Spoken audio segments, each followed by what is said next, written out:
বন্ধুরা, good morning. আমি ঝর্ণার কিচেন। আজকে একটা রেসিপি করে দেখাবো, শুরু থেকে শেষ পর্যন্ত ভিডিওটা দেখতে থাকুন। আজকে বানাবো পাকা আমের আমসক্ত। দেখতে থাকুন কীভাবে বানাই। এখানে পাকা আম নিয়েছি, হিমসাগর। কেটে নেবো।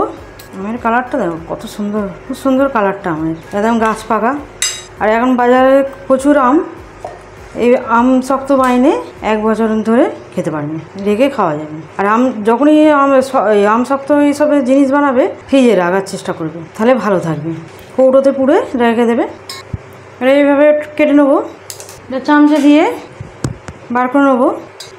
এরা আমটাকে দিয়ে দিচ্ছি, আটিগুনিকে হাত দিয়ে এরকমভাবে বার করে নিলাম। আর সব কটা বার করা হয়ে গেছে। আমটা খুব মিষ্টি, চিনি দেবো এবারে, খুব বেশি দেবো না। 4 চামচের শুধু, এই 5 চামচের মতো দিয়ে দিলাম এই চামচেতে। আমটা খুব মিষ্টি। এবারে এটাকে পেস্ট করে নেবো।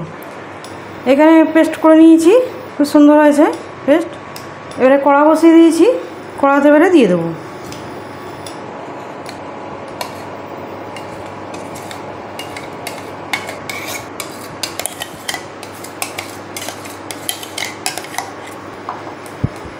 অল্প করে জিরে দেবো, 1/2 চামচে দিয়ে দিলাম। এখানে চিলি ফ্লেক্স নিয়েছি, চিলি ফ্লেক্স দেবো অল্প করে, ভালো করে মিশিয়ে নেব।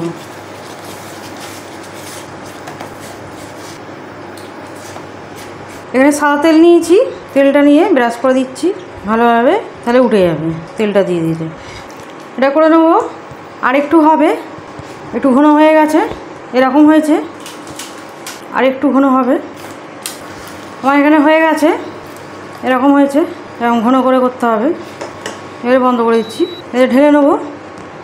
ঢেলে দিয়েছি, এবারে একটু থালাটাকে নিয়ে এটা করে দেবো। আমার একটা থালাই হয়েছে।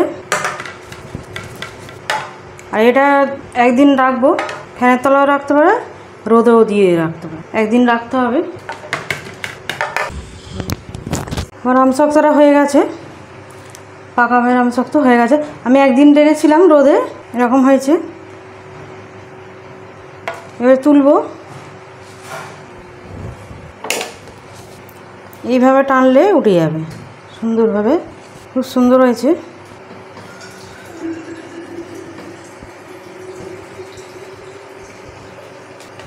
খুব সুন্দর হয়েছে, একদম পাতলা, হাত দেখা যাচ্ছে। এবারে পিস করে নেবো।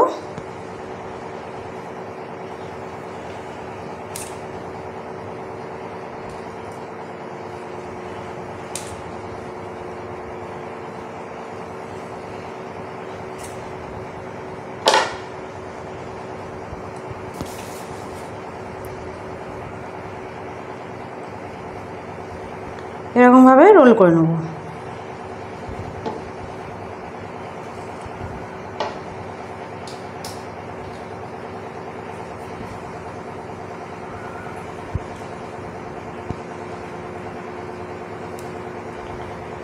সুন্দর হয়ে গেছে আমার আমশক্ত, পাকা আমের আমশক্ত একদম রেডি।